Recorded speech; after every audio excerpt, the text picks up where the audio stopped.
mayam sing adom gi comment phongdok piro wari sanaminasi kanagumana hangningbal lerga sudum hangbiro aina khangjaba khara dang ai haijarake hojiki mamang da thajaramba live to mayam akhoi network na tawira ngarang sudum tawi sigise network ki problem la kari ki problem no di khangjadre sumaina dum nik na dum leigiba comment tawbiro mayam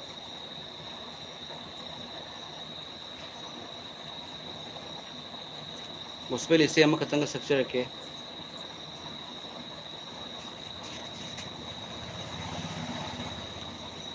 net na tawba mali mayam ngarang sudum tawi live thaba matam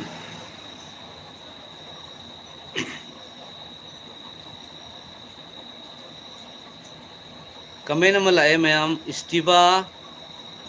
khundrakpam oi haiduna haibirei brother oza aigi maming leijei brother haina sudum haibiro oi haina haibudo kari arthano khangjadre ai adomna oi haibirei oza haina haijege oza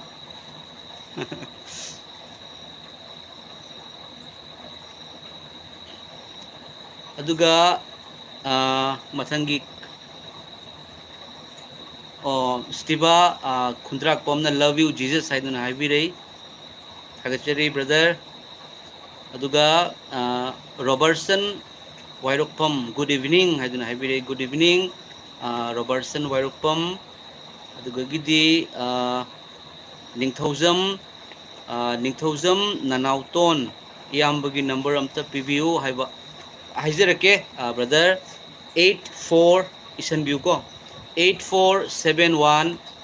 929423 8471 929423 mayam Yesu Kristagi Yesu Kristana thaujan utpiba Yesu Kristagi miracle na yombiriba chilana uche chel sing ekoi ipagi testimony phongdok minasiko mayam sargada ekoi lan pesin minasiko sargada lan pesin minasi mayam ekoi taibang pan badadi ekoi na paisa tanaba yam kanu honajei ekoi khona pham suthui adubu aina yabagi lambida lona yabagi lambida ekoi paisa tangadabani adubu sargada su ekoi lan pesin na bahona minasi lan leiba mafamda pukning su lei haina Jesu Kristana takpibado ekoi gi testimony ipana ekoi da pitok piriba testimony se ekoi phongdok minasi areiba mahak adu da hen pibigani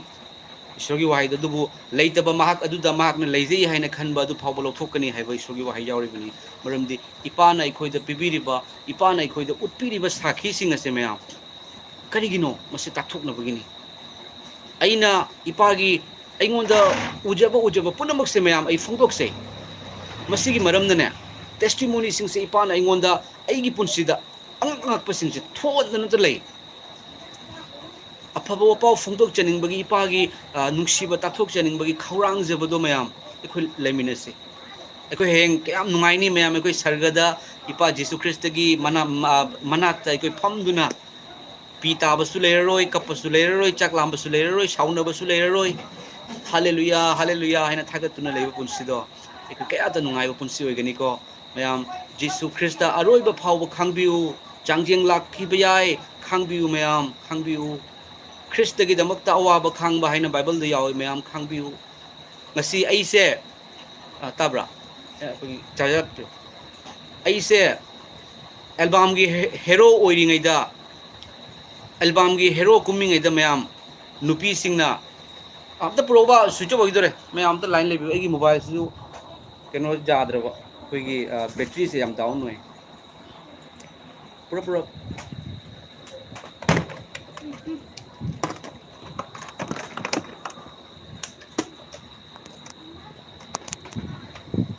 ya mayam ai nane ko hana album kuma me mayam ise koigi keno isor khangdri gi matamda album kummingi matamduga koigi shooting to bachat pa matamda ne nupi manga taruk na mayam sumaina ka khalli si pi daga khalli nupi manga taruk na pi khallaga sumaina ka kena tori humang ka taiphok tauleram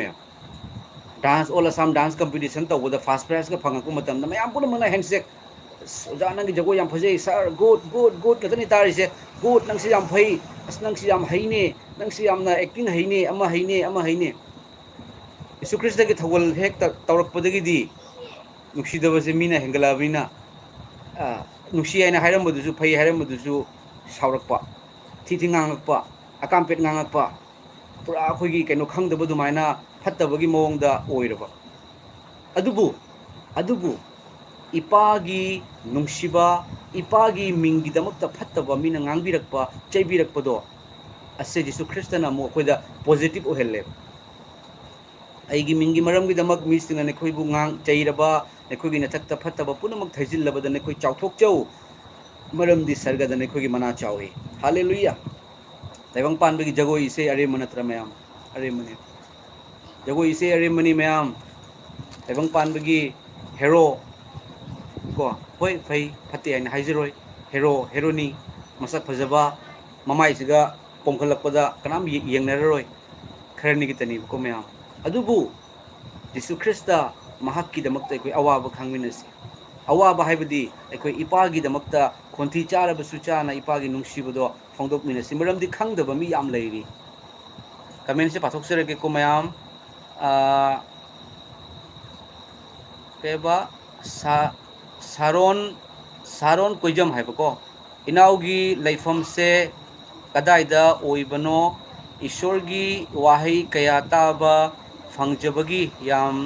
ꯅꯨꯡꯉꯥꯏꯖꯩꯌꯦ ꯏꯁꯣꯔꯅ ꯃꯇꯝ ꯆꯨꯞꯄꯗ ꯄꯥꯡꯕꯤꯕ ꯑꯣꯏꯁꯅꯨ ꯍꯥꯏꯗꯨꯅ ꯍꯥꯏꯕꯤꯔꯦ ꯊꯥꯒꯠꯆꯔꯤ ꯏꯌꯥꯝꯕ ꯑꯩꯁꯦ ꯑꯁꯥꯝꯗꯒꯤꯅꯤ ꯏꯌꯥꯝꯕ ꯑꯩ ꯑꯁꯥꯝꯒꯤ ꯁꯤꯜꯆꯔ ꯍꯥꯏꯗꯨꯅ ꯂꯩꯕꯗꯣ ꯑꯗꯨꯒꯤ ꯃꯅꯥꯛꯇ ꯂꯩꯖꯩ ꯁꯤꯒ ꯑꯩꯒꯤ ꯌꯨꯝꯅꯤ ꯑꯩꯈꯣꯏ ꯌꯨꯝꯁꯤꯒ ꯃꯩꯇꯩ ꯌꯥꯝꯅ ꯇꯥꯏ ꯑꯗꯨꯒ ꯁꯤꯗꯒ ꯑꯩꯈꯣꯏꯅ ꯂꯩꯕꯁꯦ ꯑꯩꯈꯣꯏꯒꯤ ꯏꯄꯨꯒꯤ ꯃꯨꯛ ꯃꯊꯛ ꯏꯕꯨꯙꯧꯒꯤ ꯃꯇꯝꯗꯒꯤ ꯑꯣꯏꯅ ꯂꯩꯔꯛꯄꯅꯤ ꯑꯩꯈꯣꯏ ꯁꯤꯒ ꯂꯝ ꯇꯧꯅ ꯂꯩꯕꯅꯤ ꯑꯩꯈꯣꯏꯒꯤ ꯏꯄꯨꯗꯣ ꯑꯃꯨꯛ ꯄꯟꯆꯥꯌꯠꯁꯨ ꯑꯣꯏꯔꯝꯃꯤ ꯒꯥꯎ ꯄꯟꯆꯥꯌꯠ ꯄ꯭ꯔꯙꯥꯟ ꯍꯥꯏꯕꯗꯣ ꯑꯩꯈꯣꯏ ꯏꯄꯨꯁꯦ ꯑꯣꯏꯔꯝꯃꯤ ꯌꯥꯝ ꯆꯥꯎꯅ ꯑꯦꯔꯤꯌꯥ ꯀꯣꯜꯂꯒꯀꯣ ꯁꯨꯃꯥꯏꯅ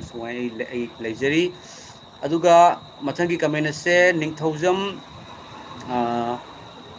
ꯅꯤꯡꯊꯧꯖꯝ ꯅꯅꯥꯎꯇꯣꯟ ꯊꯦꯡꯀ꯭ꯌꯨ ꯏꯌꯥꯝꯕ ꯍꯥꯏꯗꯨꯅ ꯍꯥꯏꯕꯤꯔꯛꯏ ꯊꯦꯡꯀ꯭ꯌꯨ ꯑꯗꯨꯒ ꯅꯤꯡꯊꯦꯝ ꯅꯍꯥꯛꯄꯝ ꯍꯥꯂꯦꯂꯨꯌꯥ ꯍꯥꯂꯦꯂꯨꯌꯥ ꯍꯥꯏꯗꯨꯅ ꯍꯥꯏꯕꯤꯔꯛꯏ ꯍꯥꯂꯦꯂꯨꯌꯥ ꯑꯃꯦꯟ ꯑꯗꯨꯒ ꯏꯁꯇꯤꯕꯥ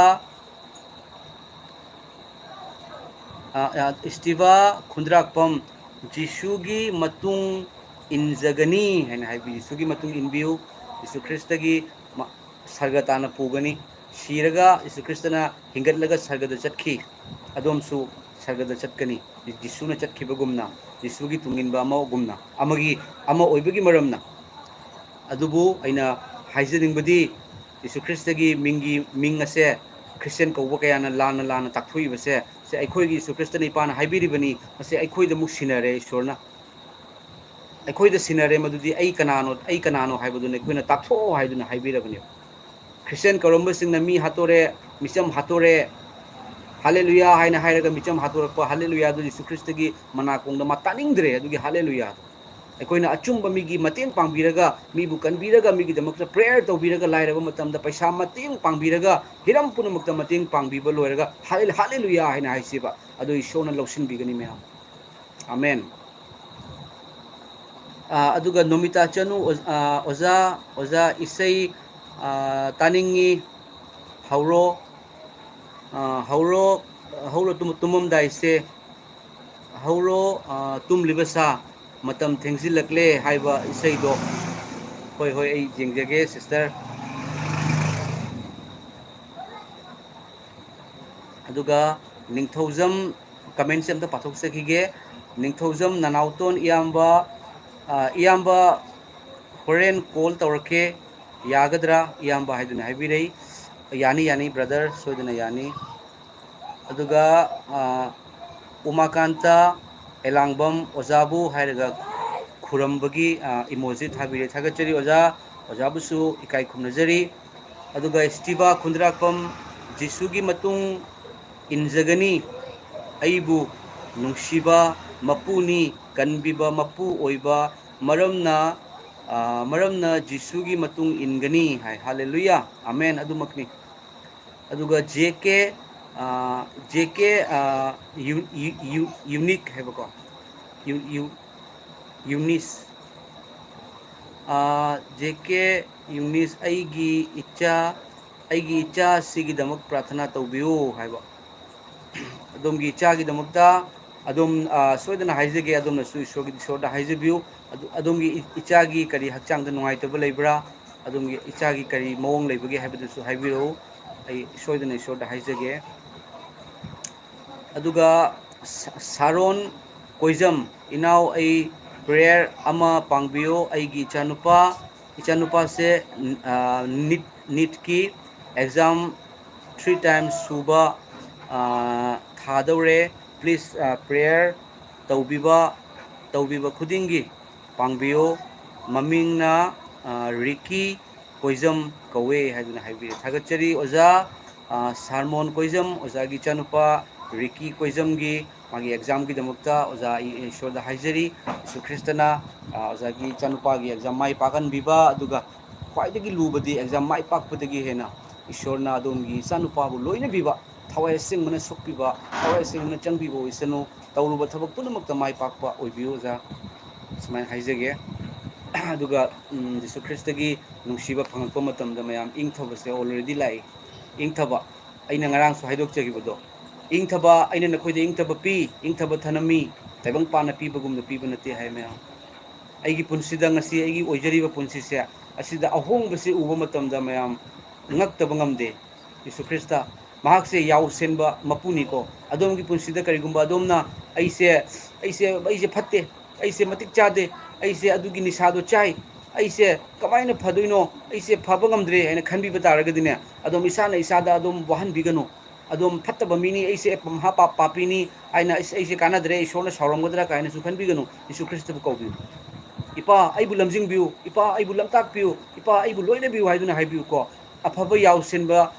afaba yaw senba Jesu Krista praman tawbodo yaw cham loiba matamda yaw cham gi manungda yaw amana mangkhiba matamda maputra mapon thamamaga mangkhiba yawdo thiba chalibani ba aduga thiraga phangaga amuk pulaini mayam ishorna ne inthokte Jesu Krista inthokte adubu Jesu Krista na magi nungsiba macha singo mana chai amasung warai aingonda chai khi amasung warak khi mayam aigi punsida ishorna ibu hatok naba tawbanate ishorna hatok naba tawramadina hanai siramani adubu ishorna magi planning ama jam chawna lerami aidi tasengna aidi khanjei imagi pungda leringai degi khandok piraki haiduna khanjei aina Jesu Krista bu thaga chanabugi damakta aise ipana sembirakpani ipana pokhanbibani amasung ishorgi nungsibase mayam Jesu Krista yenguba matamda magi punsi wari parakpa matamda nungsiu ta haibiba mingonda amatta lalamdaba mayam Jesu Krista na mi phunarame haiba yaudaba nupi ani thirame yaubra mayam yaude maming pandrasu akhoi hena khangneba dharma gi mingda taibang panbada dharma mayam ama lei world da dharma do kanana sanduino adugi nupa do kanano mamatu ahum thirame ama thire ama khainare matu ahum thirame matu manga thirame adom aigi nupiduna aina nupi ahum thiraga aigi nupidugi mafamda ise afaba mapuroiba oigadabra oiroi Chumbra mayam Jesu Krista nupi koinarambra koinaramde nupi thirambra nupi thiramde yum building sarambra yum building saramde kari tawrami kanbirami pap kokpirami mateng pangbirami sagaleba ki wahai takthokpirami wayan yathang mi ibna ngakpa ngamdraba wayan yathang do supchillaga mahakna ani ka hairame ahan badana koina Jehova ipa buna thamoy pumbana thawai pumbana pungning pumbana nungsigadabani mase ahan bamasung khwaidagi chawba yathang ni aduga ani suba dudi asigumbani nekoina nekogi yumlo nababuna samakumna nungsiu wayan yathang damasung wa takthokpa misingi wahaida yawribado yathang ani sida sukle mayam thajidaba kanagum yawbiba taragadi Jisuna adumbu yam nungsiko mayam adum khangbiu ai isamakse pastor phurami bani ai mangaire haina kanduna ai mayam adubu ishorna aibu nungsibiduna ishorna nungsiba machabu mahakna warai haibase achumbani ishorna warakpa do matam kharagi oinadi awabani da hai mayam ai tawkiba matam do huji khallaga ne ai ki mayam ki ko hajina banate ko mayam ai ki yengba ngamde ururu leiduna nongmata nate mayam chahi tare nipan ni aina narambase mayam thajaroi thabak tawba ngamde ONGC da safety officer oibado dugagi to lakpani aise thada lupa lisin nifu phangurabani hoji phawda ina thabak tawramba taragadi mayam lupa lakh amagi mathakta chagani thada chahi tha khuding tha ahum khuding increment lai lupa lising tara mga increment lai bonus lai side allowance lai ONGC gi manung thabak tawbudo income exam na lakpani adu tawba ngamaktabani adubu kaisu kaide mayam aidi hoji aigi wakanda paisa yam tanba mingondagi henba kara tangba leibase ai khanjadre aigi ichasing aigi nupi ai akogi mathau taba chana bagi damakta ngasigi oknaba chinjak pinebi waina bible na haibado adu pinabiraba adugagi di awaba sing lairaba sing da mateng pangba ase aigi asa oire mayam tagatchari aduga comment sing se simling tang haibako simling thang ojabu haiga khurambirei oja insi khuramjari oja sarmon koizam amen haiduna haibirei amen rahul singh oja prayer tawbiu family ki thakta haibini ko soidana oja gi family rahul singh adom gi family Jesu Kristana loina bibo isanu adom gi yengbiri punamak ki family Jesu Kristana loina bibo isanu adom karigumba Jesu Krista thajadaba misaksu oibiramba yai adom gi su ishorna loina bibo isanu thajadaba singbu ishorna yam nungsi mayam thajadaba singse ishorna yam nungsi Jesu Krista gi mafamda thi na ngangaba Jesu Kristana yam nuksirabani ko modo Paul kamai tawgi apostle Paul Jesu Kristana kanbibadagi apostle Paul na New Testament gi ayamba larik keno na apostle Paul na Romans, 1 Corinthians, 2 Corinthians, Galatia, Colossia, Philippia apostle Paul gi thogol se yung ko ishorna loina raga khanga irakpani khanga hairakpagi maram na thauna su fana hairakpani masi aina haijari bese mayam kwaidagi shonbadi kwaidagi shole adubu ipaduna nungda fungdok piba aida urakpani na ina thauna fana haijeba maramdi Jisu mahak nahaki ishorni mahak mi gi nate ai su hairam mini mayam matamamada mi gi lai mi gi hau gi lai mi gi mama da mama kauba mi gi mama da mama kauba adoidi akwa mi gi mama masak phajabi da mama haina kauba mayam hairam mi adubu aigi punsi gi thaudo wathok tholakpa ichanupa haina ibu kaubirakpa manglan da ichanupa nangi hanagi anaba ne phale haina hairaga nongalakpa dagi anaba punumang mangkhiba sibu taunabro taibang pan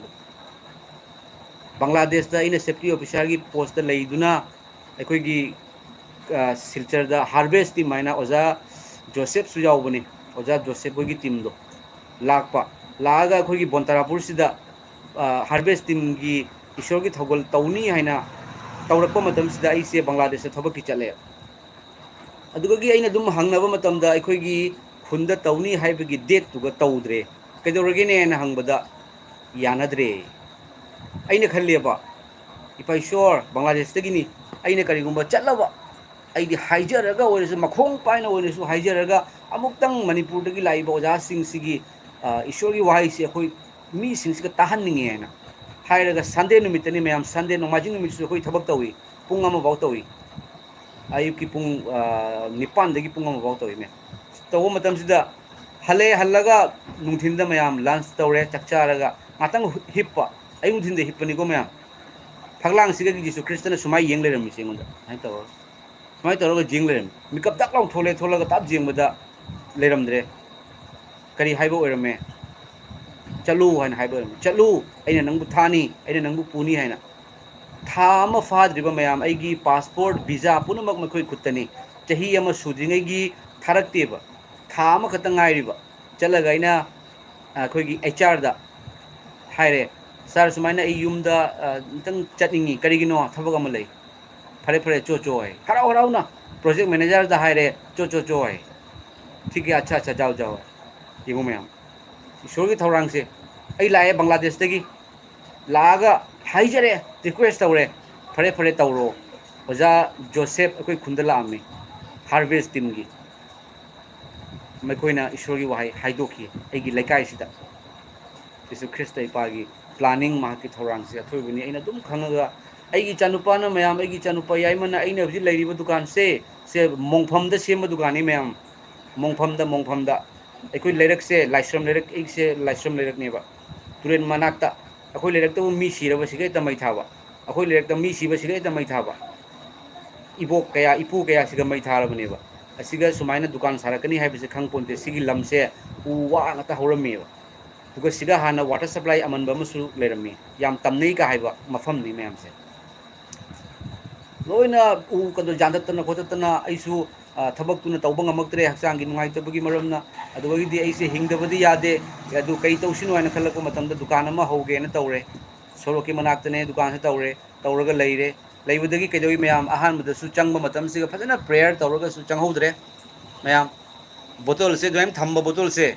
ꯑꯩꯅ ꯁꯤ ꯗꯨꯀꯥꯟꯁꯤꯗ ꯐꯝꯃꯤꯀꯣ ꯑꯩ ꯍꯥꯏꯖꯤꯟꯅꯕ ꯅꯠꯇꯦ ꯁꯨꯃꯥꯏꯅ ꯑꯗꯨꯝ ꯂꯩꯔꯤꯕ ꯏꯁꯤꯡ ꯕꯣꯇꯜꯅꯤꯁꯦ ꯃꯌꯥꯝ ꯁꯨꯃꯥꯏꯅ ꯂꯩꯔꯤꯕ ꯕꯣꯇꯜꯁꯦ ꯄꯣꯠꯂꯥꯎ ꯇꯥꯔꯛꯀꯅꯦꯕꯁꯦ ꯀꯩꯅꯣꯅꯦ ꯍꯥꯏꯅ ꯈꯜꯂꯦꯗꯅ ꯑꯗꯩꯗꯤ ꯇꯤꯟꯒꯤ ꯃꯊꯛꯁꯤꯒ ꯑꯩꯈꯣꯏꯒꯤ ꯂꯩꯉꯣꯏ ꯆꯥꯏꯕ ꯑꯗꯨꯃꯥꯏꯅ ꯆꯦꯡ ꯇꯧꯔꯤꯕ ꯑꯗꯨꯏ ꯅꯣꯡꯃ ꯑꯩꯒꯤ ꯏꯆꯥꯅꯨꯄꯥ ꯌꯥꯏꯃꯁꯦ ꯃꯌꯥꯝ ꯏꯆꯥꯅꯨꯄꯥ ꯌꯥꯏꯃ ꯇꯨꯝꯃꯤ ꯑꯩꯈꯣꯏ ꯂꯣꯏꯅ ꯁꯤꯗ ꯃꯔꯝꯗꯤ ꯑꯩꯈꯣꯏꯒꯤ ꯌꯨꯝꯗꯨꯁꯨ ꯍꯧꯖꯤꯛ ꯊꯨꯒꯥꯏꯔꯦ ꯍꯥꯏꯗꯤ ꯌꯨꯝ ꯁꯥꯟꯅꯕꯒꯤ ꯁꯪꯒꯣꯏꯗ ꯇꯨꯝꯕꯅꯤ ꯇꯨꯝꯐꯝꯁꯨ ꯂꯩꯇꯕ ꯑꯩꯈꯣꯏ ꯌꯨꯝꯗꯨꯒ ꯁꯪꯒꯣꯏꯗ ꯆꯤꯜꯂꯤꯗꯅ siga dum hippasi haina hippe koi eiga igi nupi cha humga hippasi da mayam ichanupa yaima sina noin tawraga akoigi nonongalaga haibne ba mikap tap tholaga haibne ba papa aigi mangasamda bhutna namami swai law imam sibai taba matam aigi mangasamda bhutna namami tabi yemba matam da mayam se siga sumai dak tare se me muchin muna se nai ga chari tawraga mina melam bagi sumai dak tare ichanupa yaimana hairak pai wani swai law re baisu laubudagi aisu ha haina hogotlaga kana gi yengba haiba kana ahaiba mi singsiga purene moina yengbiu haiba yadriba asidi anaba sidi ai udribo asidi araiba anaba nate kaina haigatle akhang ai punamakna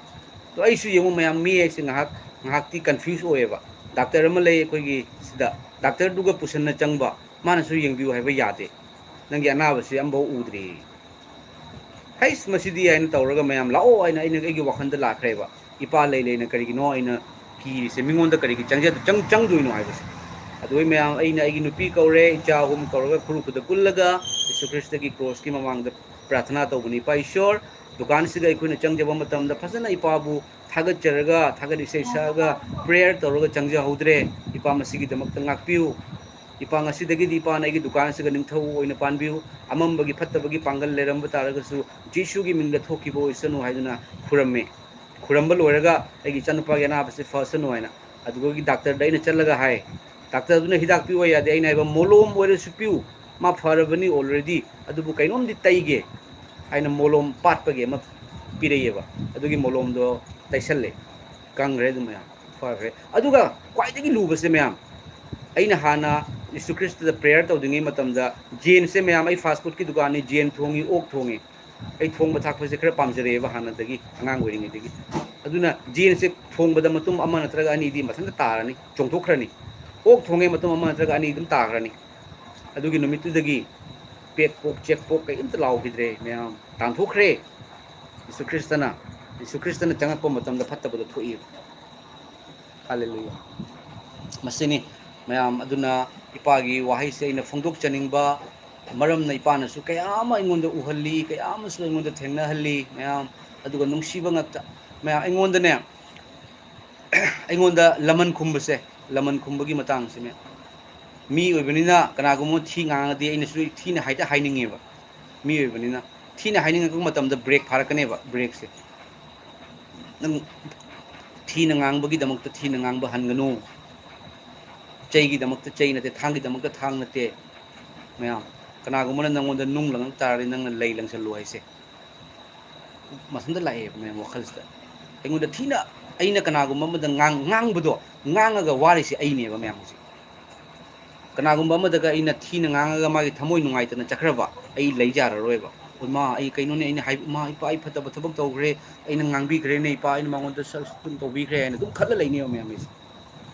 aduna isorna nomo ya chumba lambi de lamsing pirakpani mayam nawboy ningthaujam oja amen YouTube account oja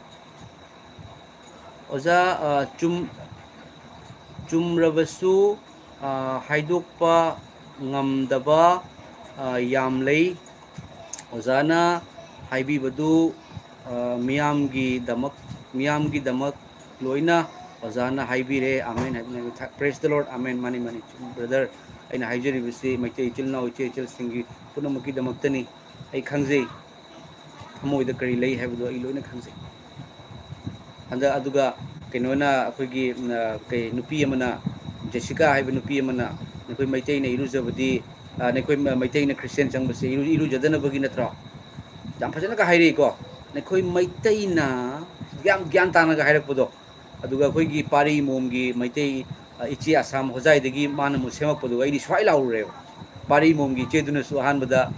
ꯃꯩꯇꯩꯅ Christian ꯑꯣꯏꯕꯁꯦ ꯏꯔꯨꯖꯗꯅꯕꯒꯤꯅꯦꯅ ꯇꯥꯕꯁꯤꯒ ꯍꯩꯁ ꯀꯩꯅꯣ ꯇꯧꯁꯤꯕꯨ ꯍꯥꯏꯅ ꯈꯜꯂꯨꯔꯦ ꯃꯁꯤ ꯑꯩꯅ ꯍꯥꯏꯕ ꯅꯠꯇꯦ ꯃꯌꯥꯝ ꯀꯨꯀꯤ ꯅꯨꯄꯤ ꯖꯦꯁꯤꯀꯥꯅ ꯍꯥꯏꯕꯅꯦꯅ ꯍꯥꯏꯕ ꯇꯥꯕ ꯅꯈꯣꯏ ꯃꯩꯇꯩꯅ ꯈ꯭ꯔꯤꯁꯇꯦꯟ ꯑꯣꯏꯔꯤꯁꯦ ꯏꯔꯨꯖꯕ ꯇꯟꯕꯒꯤ ꯅꯠꯇ꯭ꯔꯣ ꯑꯃꯥꯡ ꯑꯁꯦꯡ ꯈꯥꯏꯗꯣꯛꯄ ꯇꯟꯕꯒꯤ ꯅꯠꯇ꯭ꯔꯣ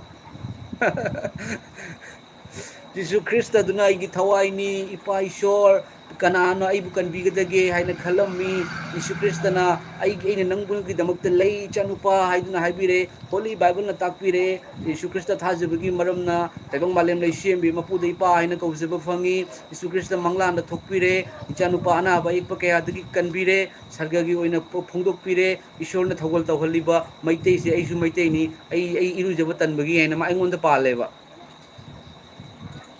ꯑꯩꯉꯣꯟꯗ ꯄꯥꯜꯂꯦꯕ ꯑꯩꯈꯣꯏ ꯄꯄꯥꯗꯣ ꯋꯥꯇꯔ ꯁꯄ꯭ꯂꯥꯏꯒꯤ ꯊꯕꯛ ꯇꯧꯏ ꯑꯩꯈꯣꯏ ꯄꯄꯥꯁꯦ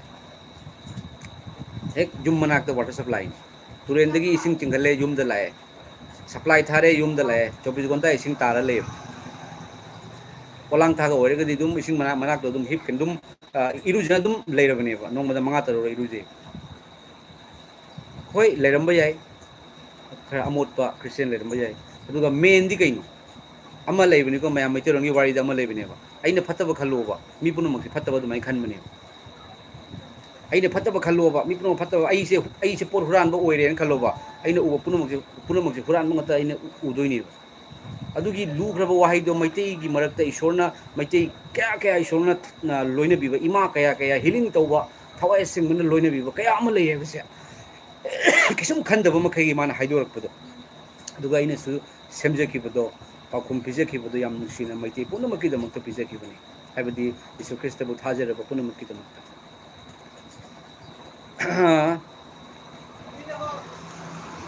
JK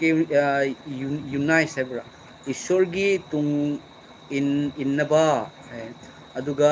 ꯏꯁꯇꯤꯕꯥ ꯈꯨꯟꯗ꯭ꯔꯥꯛꯄꯝ ꯑꯣꯖꯥ ꯑꯃꯦꯟ ꯑꯗꯨꯒ ꯗꯌꯥꯅꯟꯗ ꯁꯔꯃ ꯗꯌꯥꯅꯟꯗ ꯁꯔꯃ ꯍꯤꯗꯥꯡꯃꯌꯨꯝ ꯀꯃꯦꯟ ꯑꯃ ꯂꯥꯛꯑꯦ ꯃꯌꯥꯝ ꯋꯥꯊꯤꯅꯤꯗ ꯑꯅꯥꯕ ꯀꯃꯥꯏꯅ ꯐꯔꯤꯅꯣ ꯗꯌꯥꯅꯟꯗ ꯂꯥꯏꯁ꯭ꯔꯝ ꯕ꯭ꯔꯗꯔ ꯃꯃꯤꯡꯁꯨ ꯈꯔ ꯑꯗꯨꯝ ꯃꯥꯟꯅꯩꯀꯣ ꯑꯗꯣ ꯑꯁꯦ ꯑꯩꯈꯣꯏꯒꯤ ꯑꯗꯣꯝꯅ ꯑꯦꯛꯁꯄꯤꯔꯤꯌꯦꯟꯁ ꯐꯪꯉꯛꯄ ꯃꯇꯝꯗ ꯈꯪꯒꯅꯤ ꯑꯗꯣꯝꯗ ꯌꯥꯝ ꯅꯨꯡꯁꯤꯕ ꯋꯥꯍꯩ ꯑꯃꯈꯛꯇꯪ ꯍꯥꯏꯖꯒꯦꯕ ꯍꯧꯖꯤꯛ ꯁꯣꯁꯦꯜ ꯃꯦꯗꯤꯌꯥꯒꯤ ꯃꯇꯝꯅꯤ ꯃꯣꯕꯥꯏꯜꯁꯤꯗ ꯑꯃꯦꯔꯤꯀꯥ ꯏꯪꯂꯦꯟ ꯖꯄꯥꯟ ꯁꯥꯎꯠ ꯀꯣꯔꯤꯌꯥ ꯂꯣꯏ ꯂꯥꯛꯑꯦꯅ ꯑꯗꯣꯝꯅ ꯑꯝꯇꯪ ꯇꯥꯏꯞ ꯇꯧꯕꯤꯌꯣꯕꯀꯣ ꯋꯥꯊꯤꯅꯤ ꯍꯥꯏꯁꯦ ꯑꯩ ꯈꯛꯇꯅ ꯍꯥꯏꯕ꯭ꯔꯥ ꯍꯥꯏꯕꯁꯦ ꯑꯗꯨꯝ ꯌꯦꯡꯕꯤꯌꯣꯕ ꯑꯗꯨꯝ ꯇꯦꯁꯇꯤꯃꯣꯅꯤ ꯈꯛꯇꯪ ꯍꯥꯏꯔꯒ ꯁꯔꯆ ꯇꯧꯕꯤꯌꯣꯕ ꯑꯣꯟꯂꯤ ꯐꯣꯔ ꯇꯦꯁꯇꯤꯃꯣꯅꯤ ꯍꯥꯏꯅ ꯁꯔꯆ ꯇꯧꯕ ꯀꯔꯣꯔ ꯄꯥꯏꯊꯣꯔꯛꯀꯅꯤ ꯕꯪꯒ꯭ꯂꯥꯗꯦꯁꯇꯒꯤ ꯄꯥꯀꯤꯁꯇꯥꯟꯗꯒꯤ ꯁ꯭ꯔꯤ ꯂꯪꯀꯥꯗꯒꯤ ꯏꯟꯗꯤꯌꯥꯗꯒꯤ ꯑꯐ꯭रिꯀꯥꯗꯒꯤ ꯖꯄꯥꯟꯗꯒꯤ ꯆꯥꯏꯅꯥꯗꯒꯤ ꯃꯂꯦꯁꯤꯌꯥꯗꯒꯤ ꯀꯣꯔꯤꯌꯥꯗꯒꯤ ꯑꯃꯦꯔꯤꯀꯥꯗꯒꯤ ꯄꯨꯝꯅꯃꯛꯇꯒꯤ ꯇꯦꯁꯇꯤꯃꯣꯅꯤ ꯀꯅꯥꯒꯤ ꯇꯦꯁꯇꯤꯃꯣꯅꯤ ꯌꯤꯁꯨ ꯈ꯭ꯔꯤꯁꯇꯒꯤ ꯇꯦꯁꯇꯤꯃꯣꯅꯤ ꯖꯤꯁꯨꯅ ꯑꯩꯒꯤ ꯃꯪꯂꯥꯟꯗ ꯊꯣꯛꯄꯤꯔꯦ ꯖꯤꯁꯨꯅ ꯑꯩꯉꯣꯟꯗ ꯐꯣꯡꯗꯣꯛꯄꯤꯔꯦ ꯃꯍꯥꯛ ꯍꯤꯡꯒꯠꯂꯦ ꯑꯅꯥꯕ ꯐꯕꯗꯨꯗꯤ ꯀꯔꯤꯁꯨ ꯅꯠꯇꯦ ꯅꯨꯃꯤꯠ 4ꯅꯤ ꯁꯤꯔꯕ ꯂꯥꯖꯔꯁ ꯍꯤꯡꯒꯠꯈꯤ ꯌꯤꯁꯨ ꯈ꯭ꯔꯤꯁꯇ ꯃꯁꯥꯃꯛ ꯁꯤꯗꯨꯅ ꯐꯨꯝꯗꯨꯅ ꯍꯤꯡꯒꯠꯈꯤ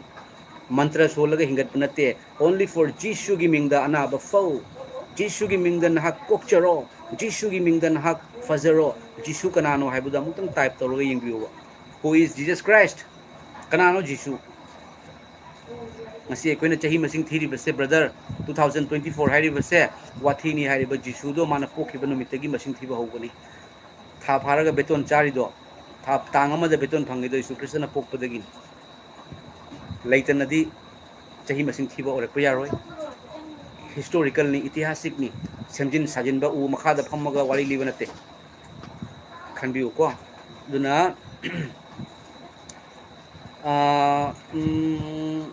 aduga mathang ki comment nama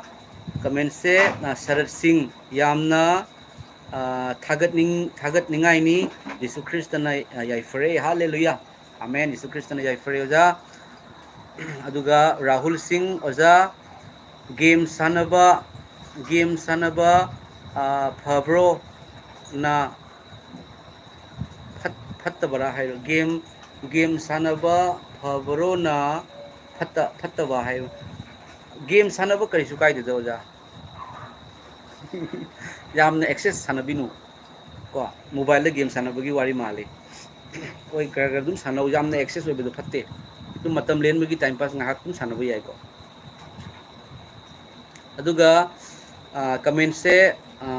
adora takhilambam praise the lord thagachari praise the lord aduga mathangi comment se chui riamai praise the lord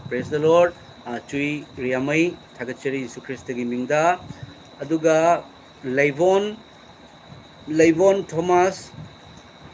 lamkang ozana aigi damak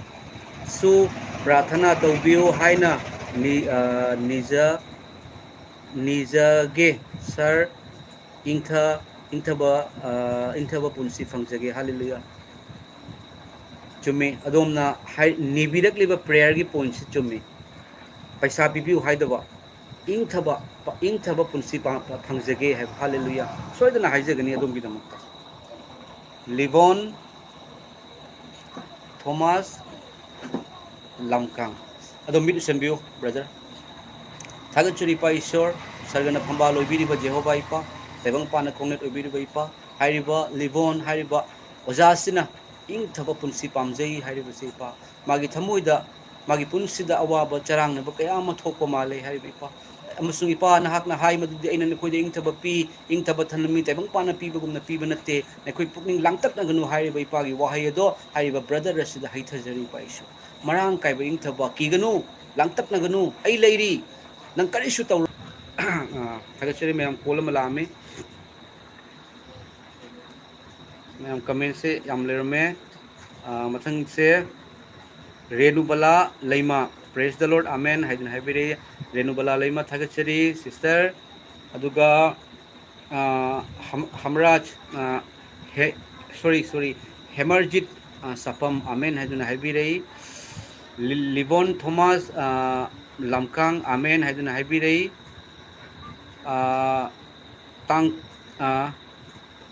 tongkhogin mate haiba I am Cookie, love Maitei Christian and non be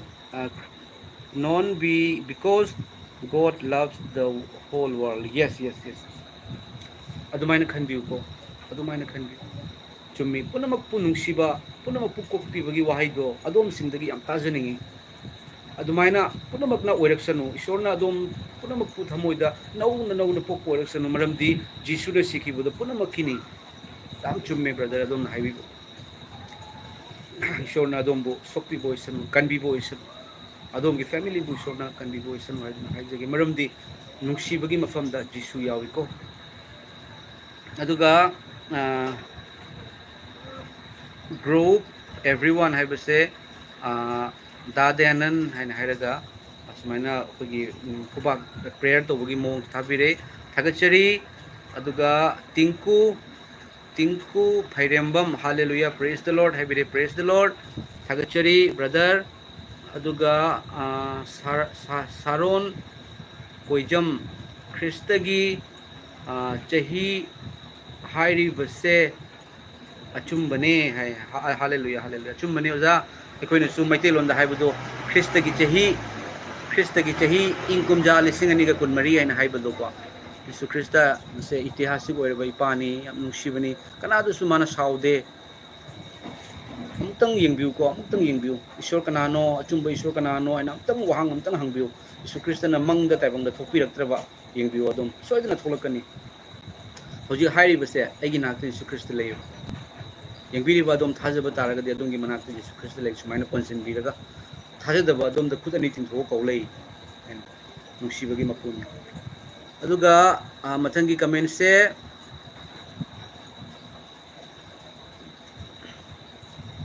maning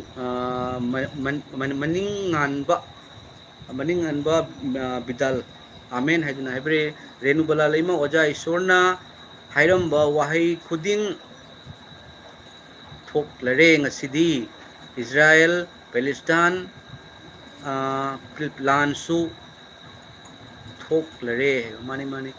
chumani sister taibang pan gi mfam punamuk tani lan gi pauning khol isor gi wahai punamuk thonglarabani maramaduna ekoi Isu Krista de hene hene naksen minasi ipa gi thogol tawminasi Isu Krista na lakpa matamda ipa gi thabak suduna leiramba machado ipa na chejek na konsin bigani ko mayam igine taw khoina mamal yaudana ekoi isor gi thogol tawminasi kanabat phangdana kanabat thiraga nate isor gi thogol da tawbiu kanabat dum lakani mayam isor na dum pirakani aduga mathangi comment se grow everyone have a da then wari nungai yai fare hadin habi yai fare thagachari oza brother aduga mathangi comment se dhaneshwari thaunau jom amen hadin habire amen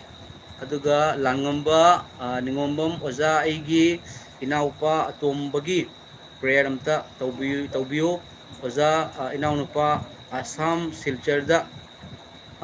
chat khibane thabaki physical test kidamak chat khibane ozana prayer da khara tawbi prayer da ozana prayer tawbirabadi haina haibirei soidana haizege adom gi silchar da chakki haibdo akoi ina leijari bam pham asisu silchar gi manaktani duga brother gi adom gi naw nipa soidana isorna adom gi physical test ki do mai pakpo isanu Isu Kristana adom gi naw nipa bu konsin biduna mana chatkada pham punamukta loina bibo isanu brother akoi mayam su haijari duga magi thabak ki do mai pakpo isanu mai pakpo hen isanu Isu Krista ipana mai pakpo hen bi ipagi minglendi ipagi machadi mai pakpo kakto gi dogani amen mayam ai live se loisinjarage puna aroibada punamakki damakta prayer tawjaraga loisinjage please join our Christian aduga maninganba haibani aduga sorry maninganba haibani oza haiduna haibiri thagachari brother maninganba haibani haibada soijek soikibani aduga tangkhoi tongkhogin mate please join our Christian brother life haiduna haibirei hoi brother yengzage Basanta Kumar Dayanan ai isagi anabagi prayer amta tawbiyo tawjage adom Isu Krista budi thajabiu ko Isu Krista thajabiu Krista bu thajabiu Krista sunate Krista bu thajabiu ko adom gi anaba suduna fagani adom gi anaba makhal kaya gi anaba su leiramba yai adom gi anaba suduna kokani kokpasu isanu kanbi mo adom bi sanbiu kanbi mo pu ipa ishor ipana hairiba anaba sigidamakta ipa isho ipana kamenase ipana thahan birakpani ipa mahaki anaba gidamakta ipa achana prayer tawjari magi anaba desa anaba any anaba su oiramsan makhal kaya gi anaba oiramsan doctor na khut thaba oiramba taragasu ipa Jisu siduna phumduna hingatpa numit marini sureba mi hingalan bangamba Jisu ipa hingbana hakki mingda anaba se pungko kokpo isan khabo isan ipa ishor na hakki thaujalna thawai sengbagi pangalna Jisu Kristo gi mingle amen amen amen Basanta Kumar adom gi anaba kokpo isan sodana kokani aduga darfa dangsa amen haiduna haibirei aduga irom Robindro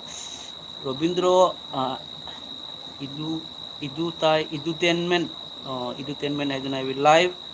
live thabiriba angom porom sing khangbibra haiduna haibi hoi khangje maitai singi ahanba maitai gi oina ahanba maitai khaktagi nate manipur gi oina ahanba Christian athoiba kainoni koi isorna akhoi singna kayana isorda lakchaba ngamnabagi damakta itazare maming tazakre yam thagachaba isorgi ado mayam ai kayumtang hangjaramge mayam ai se YouTube tawjaba se mayam ai yam expert natte mayam ai se yam khang haiba natte ꯑꯗꯣ ꯃꯌꯥꯝ ꯑꯩꯈꯣꯏꯅ ꯑꯩꯅ ꯃꯩꯇꯩꯂꯣꯟꯗ ꯍꯥꯏꯕꯁꯦ ꯀꯅꯥꯒꯨꯝꯕꯁꯤꯡꯅ command ꯏꯪꯂꯤꯁꯇ ꯍꯥꯏꯔꯛꯑꯣ ꯍꯥꯏꯕꯒꯨꯝꯕ ꯌꯥꯝ ꯍꯥꯏꯔꯛꯑꯦ ꯑꯗꯣ ꯃꯌꯥꯝ ꯑꯩꯗꯤ ꯁꯦꯡꯅ ꯍꯥꯏꯖꯒꯦ ꯃꯅꯤꯄꯨꯔꯤ ꯃꯤꯗꯤꯌꯝꯗ ꯑꯩ ꯂꯥꯏꯔꯤꯛ ꯇꯝꯖꯔꯛꯄꯅꯤ ꯃꯔꯝ ꯑꯗꯨꯅ ꯑꯩ ꯏꯪꯂꯤꯁꯁꯦ ꯀꯌꯥ ꯑꯩ ꯉꯥꯡꯕ ꯉꯝꯃꯤ ꯑꯗꯨꯁꯨ ꯌꯥꯝꯅ ꯀꯩꯅꯣ ꯑꯣꯏꯗꯕꯀꯣ ꯐꯖꯅ ꯉꯥꯡꯕ ꯉꯝꯗꯦ ꯐꯖꯅ ꯍꯥꯏꯗꯣꯛꯄ ꯉꯝꯗꯦꯕꯀꯣ ꯑꯗꯨꯅ ꯃꯌꯥꯝ ꯑꯩꯅ ꯑꯩꯈꯣꯏ ꯃꯩꯇꯩꯂꯣꯟꯗ ꯍꯥꯏꯔꯒꯁꯨ ꯑꯩꯈꯣꯏꯒꯤ ꯀꯦꯞꯁꯟꯗ ꯑꯩꯈꯣꯏꯒꯤ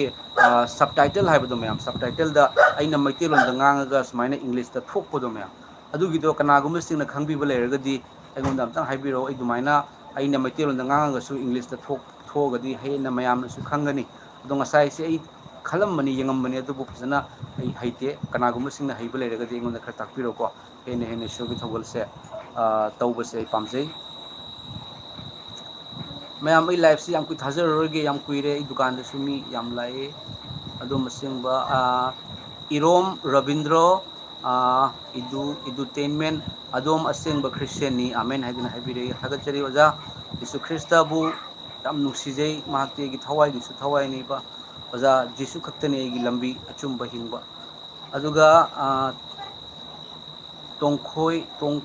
ꯇꯣꯡꯈꯣꯒꯤꯟ ꯅꯥꯏꯇꯦ ꯑꯣꯖꯥ ꯖꯤꯁꯨ ꯀꯦꯟ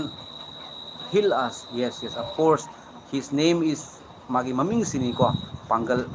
ꯑꯅꯥꯕ ꯐꯕꯒꯤ ꯍꯤꯁ ꯅꯦꯝ ꯏꯁ ꯍꯤꯂꯔ ꯀꯟꯕꯤꯕ ꯉꯝꯕ ꯑꯗꯨꯒ ꯏꯔꯣꯝ ꯔꯣꯕꯤꯟꯗ꯭ꯔꯣ ꯏꯟꯇꯔꯇꯦꯟꯃꯦꯟ ꯑꯁꯦꯡꯕ ꯃꯩꯇꯩ ꯈ꯭ꯔꯤꯁꯇꯦꯟ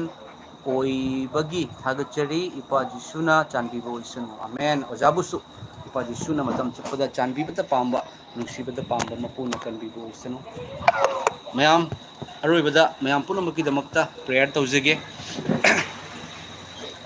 ꯍꯣꯂꯤ ꯕꯥꯏꯕꯜꯅ ꯍꯥꯏ ꯃꯌꯥꯝꯁꯦ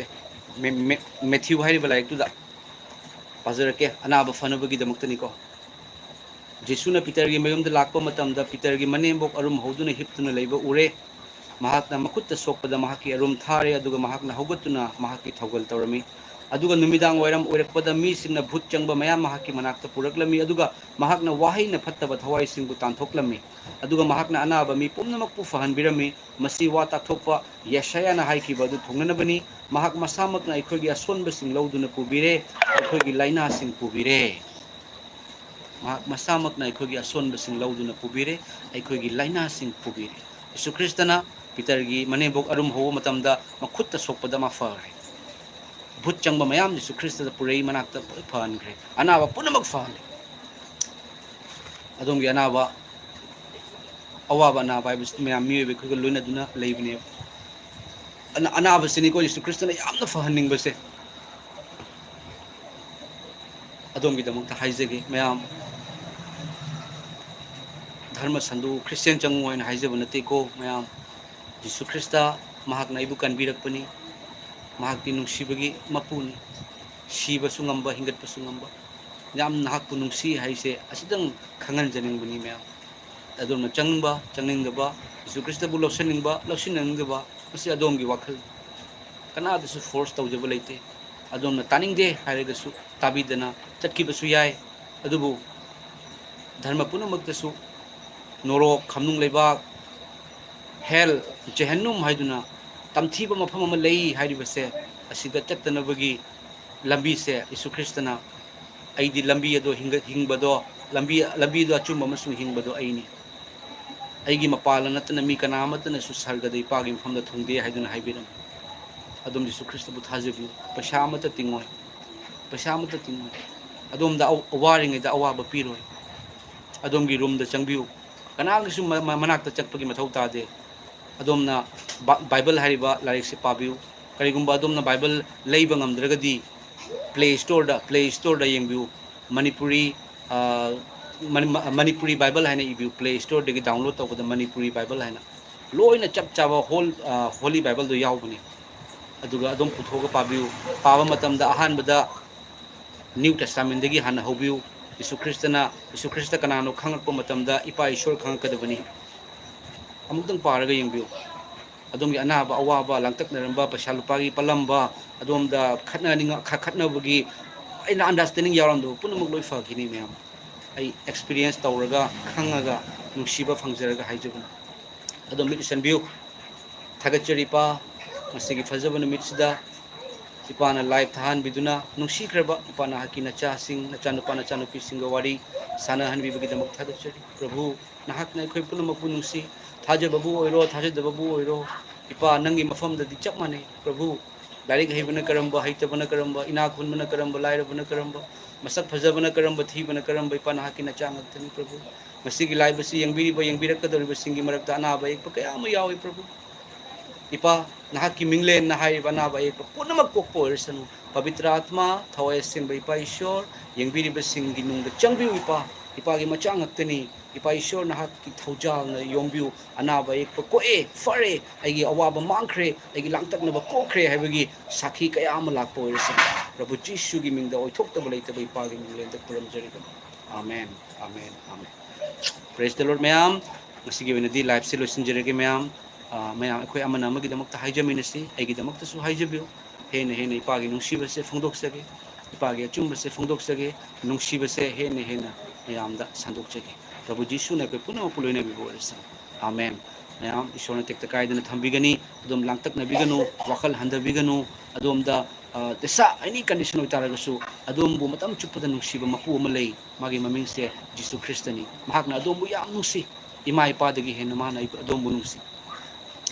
aina siramdai aina haksang kuk ngauraga mihun chongaga ima ai sirani haibada imana su kappi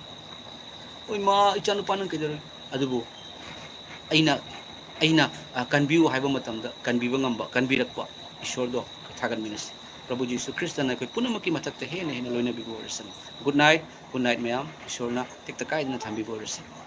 mathangda anouba testimony amaga loina na ilaksage Prabhu Jisu Krista gi thogal mayam punamakta sandok poisanu iramda Manipurda ingtha chikthaba haibado oiresanu relief camp da karigumba awaba naba imasing pawung sing yam nungsijay ichel sing ichil naw sing tekta kaida na dom